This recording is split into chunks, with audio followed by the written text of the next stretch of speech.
Hai, saya Erni Johan.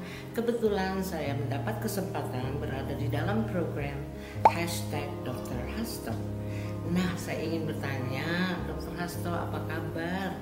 Pasti sibuk ya, semua dokter-dokter artinya di tanah air sedang berjuang ya. Jadi saya ingin tanya aja Dr. Hasto bagaimana kabarnya, dan saya pun ada pertanyaan yang ingin saya tanyakan. Pertanyaan saya pertama begini, kan kita seluruh dunia khususnya Indonesia kita tahu kita sedang menghadapi wabah corona COVID-19. Jadi saya juga banyak di antara teman, family semua sering tukar-tukaran pertanyaan, dan banyak sekali di dalam WA kita saling share gitu. Berita ini begini, yang ini gini, yang dari sana sini. Jadi kadang-kadang ya itu namanya ya, kita udah di dunia yang udah maju, teknologi udah canggih.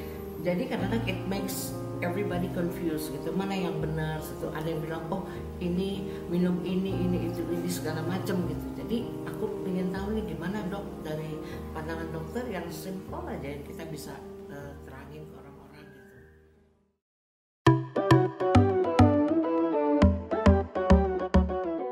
Ya, Uni Erni, terima kasih sekali. Saya senang loh bisa ketemu sama Uni. Sudah lama saya nggak lihat, dan sekarang saya lihat luar biasa, masih sehat dan gesit dan kelihatan sekali awet mudanya ya. Saya senang melihatnya.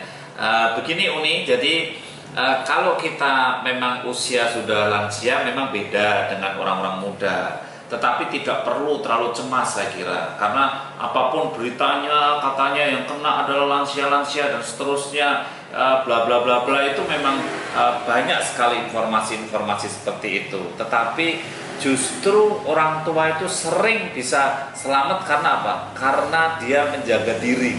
Iya, banyak anak-anak muda yang kemudian dia merasa masih muda, kemudian dia kemana-mana gitu, malah menjadi risiko tinggi terjadinya banyak hal tentang penyakit termasuk infeksi COVID-19. Oleh karena itu bagi orang-orang tua ini lansia seperti Uni juga, yang paling penting adalah mengurangi kontak dengan kelompok-kelompok yang banyak. Sudahlah, kita di rumah menjaga diri dengan baik, itu satu hal yang paling penting.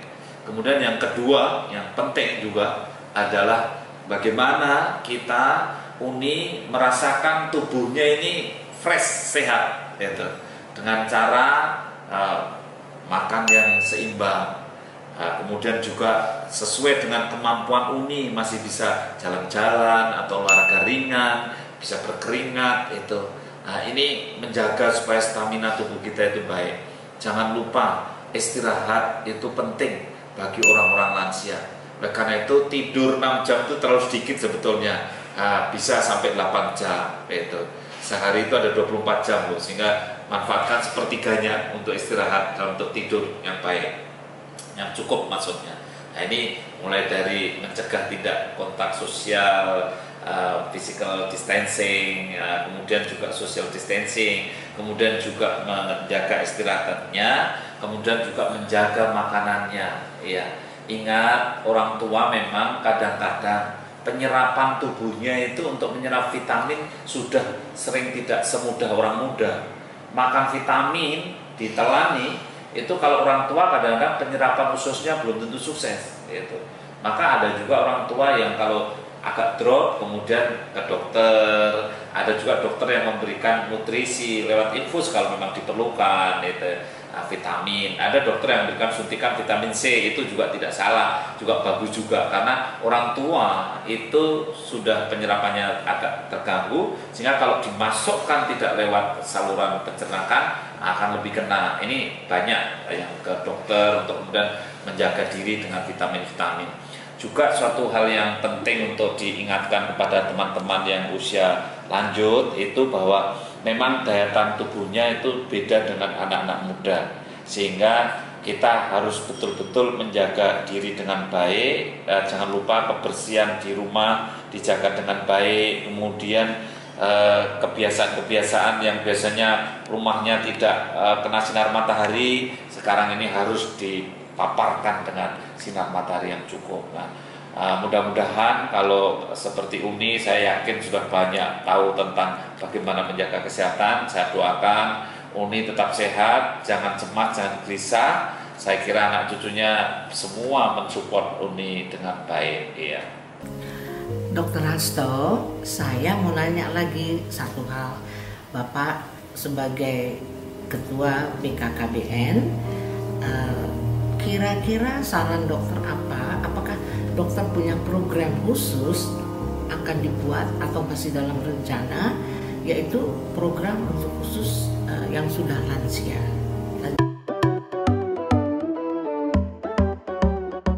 Iya, Uni kita punya program BKKBN. Saya selaku Kepala BKKBN dengan teman-teman tentu seluruh jajaran melakukan beberapa program, dan kita punya direktur yang khusus untuk lansia dan rentan. Ya, programnya itu adalah Lansia Tangguh. Jadi kita memang memberikan pendampingan kepada keluarga-keluarga yang punya lansia. Jadi BKKBN punya program-program seperti itu. Bagaimana bina keluarga, itu ada pembinaan keluarga yang lansia, sehingga kita bimbing, kita lakukan konseling. Kemudian juga bagi lansia yang masih bisa produktif, maka BKKBN juga melatih supaya dia itu produktif. Itu sebetulnya Uni kita ini kalau jadi lansia itu produktif itu bukan berarti saya harus kerja sebagai lansia, tetapi kalau saya punya tabungan, kemudian saya ada anak-anak muda, ada cucu-cucu, ada keluarga, tabungan itu kita biar mereka bisnis kecil-kecilan, ini juga produktif. Maka BKKBN juga punya program itu, bagaimana membina lansia agar dia punya kegiatan yang akhirnya produktif, sehingga ekonomi keluarga bisa berjalan dengan baik. Sehingga harapannya dengan semakin banyak lansia di Indonesia, keluarganya juga akan semakin sejahtera. Lansia tidak harus menjadi beban keluarga, tapi justru menjadi modal juga bagi keluarga untuk membangun ekonomi yang mandiri. Terima kasih Uni, dan mudah-mudahan Uni juga menyemangati yang muda-muda untuk bisa hidup mandiri, berusaha, dan sejahtera. Untuk semua teman-teman dan juga keluarga, kami dari BKKBN punya bina keluarga balita, bina keluarga remaja, bina keluarga lansia, dan kami bisa berkomunikasi dengan semuanya. Jangan lupa boleh bertanya melalui hashtag Tanya Dr. Hasto BKKBN. Terima kasih.